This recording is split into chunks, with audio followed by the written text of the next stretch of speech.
नमस्कार दोस्तों, आज हम लोग चर्चा करेंगे 3 लेटेस्ट लिस्टेड आईपीओस के बारे में और इन तीनों आईपीओ की क्या लेटेस्ट न्यूज़ है।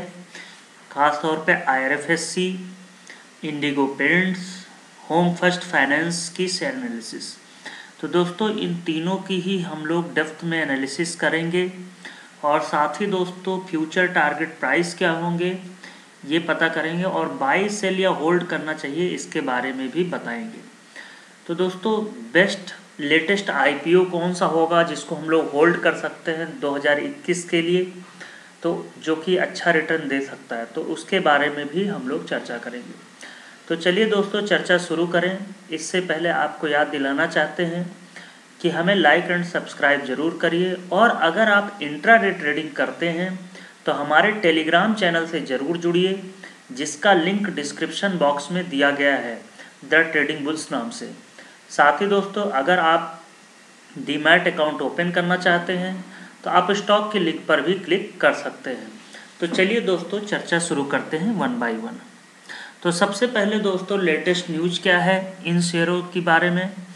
तो सबसे ज़्यादा जो अच्छी न्यूज़ निकल के आ रही है वो इंडिगो पेंट के लिए निकल के आ रही है।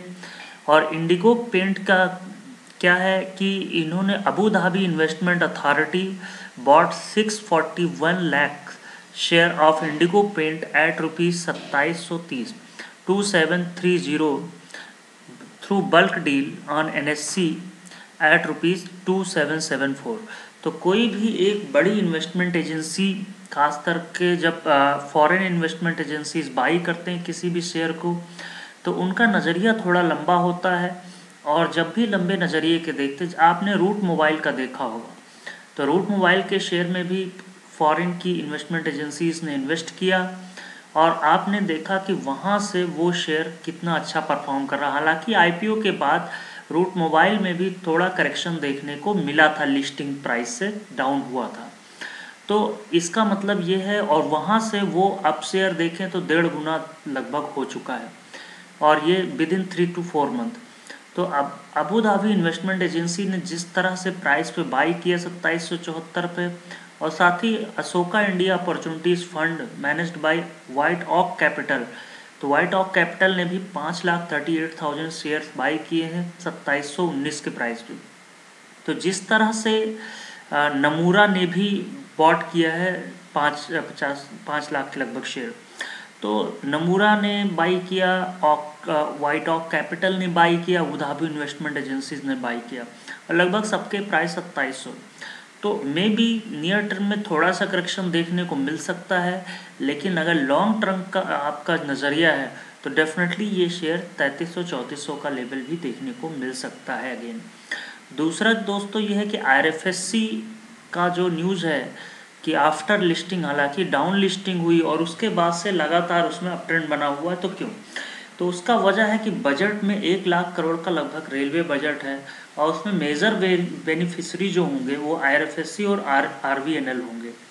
तो उसकी वजह से एक प्लस पॉइंट है आईआरएफएससी के साथ। दूसरा दोस्तों, IRFC mops up $750 million in maiden bond sale after IPO offering at 2.8%। तो 2.8% की रेट पे उन्होंने बॉन्ड जारी किया है, जिससे उन्होंने $750 मिलियन इकट्ठा किए। तो ये भी एक बड़ी न्यूज़ है और आईआरएफएससी जीरो डेथ की कंपनी है, तो एक अच्छी कंपनी कह सकते हैं। साथ ही दोस्तों तीसरा जो शेयर है होम फर्स्ट फाइनेंस, तो उसके बारे में अभी कोई लेटेस्ट न्यूज़ नहीं निकली है, लेकिन अब हम लोग चार्ट से देखते हैं तब और समझ में आएगा क्या होगा। तो सबसे पहले इंडिगो पेंट का शेयर एनालिसिस देखते हैं एनएससी डेटा पे। तो एनएससी डेटा अगर हमने खोल लिया है तो यहाँ पे आपने देखा कि लगभग 2600 रुपये पे लिस्टिंग हुआ और प्राइस लगभग 3329 तक गया अपसाइड, और वहाँ से करेक्ट होते होते लगभग 2621 पे आ गया, और 52 वीक लो जो है वो 2436 का है। तो यहाँ से एक चीज़ समझ में आ रही है कि मार्जिन रेट काफ़ी कम है, यानी कि 25 है तो अच्छा है, और प्राइस ज़रूर करेक्ट हुआ है। कह सकते हैं कि पिछले 2 से 3 ट्रेडिंग सेशन में लगभग कह सकते हैं 15 से 20% करेक्शन आया है, लेकिन डिलीवरी जो आप देखिए तो वो अभी भी 31% है, जो कि एक अच्छा इंडिकेशन है किसी भी शेयर के लिए। तो डेफिनेटली इस लेवल पे अभी जब तक एक पॉजिटिव कैंडल नहीं बने तब तक अभी बाई नहीं करना चाहिए, लेकिन घबराने की, परेशान होने की ज़रूरत नहीं, एक अच्छी क्वालिटी का शेयर है। दूसरा दोस्तों, IRFSC का शेयर एनालिसिस करें तो जो इसकी लिस्टिंग हुई वहाँ से 52 वीक का लो बनाया 23.85 रुपये, वहाँ से अपसाइड मोमेंटम देखने को मिला और 26.20 रुपये, जो कि इसका IPO प्राइस था उससे ऊपर गया और करेंटली 25.65 रुपये पे। तो इसमें एप्लीकेबल मार्जिन रेट बहुत ही कम है, यानी कि रिस्क, डाउनसाइड रिस्क बहुत ही कम है। तो 45% की डिलीवरी इंडिकेट कर रही कि एक अच्छी डिलीवरी यहाँ से, यानी कि अपसाइड मोमेंटम देखने को मिल सकता है।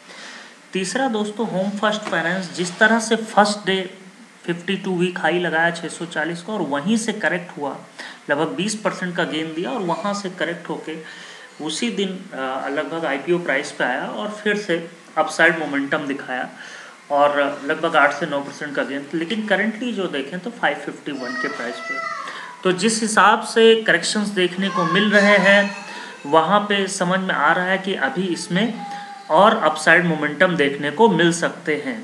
तो करंट प्राइस डिलीवरी जो ट्रेड है वो 37% है, लेकिन जिस हिसाब से RPO rate, reverse repo rate change नहीं हुआ और मार्केट ने इसको नेगेटिव लिया है, तो थोड़ा सा करेक्शन देखने को मिल सकता है।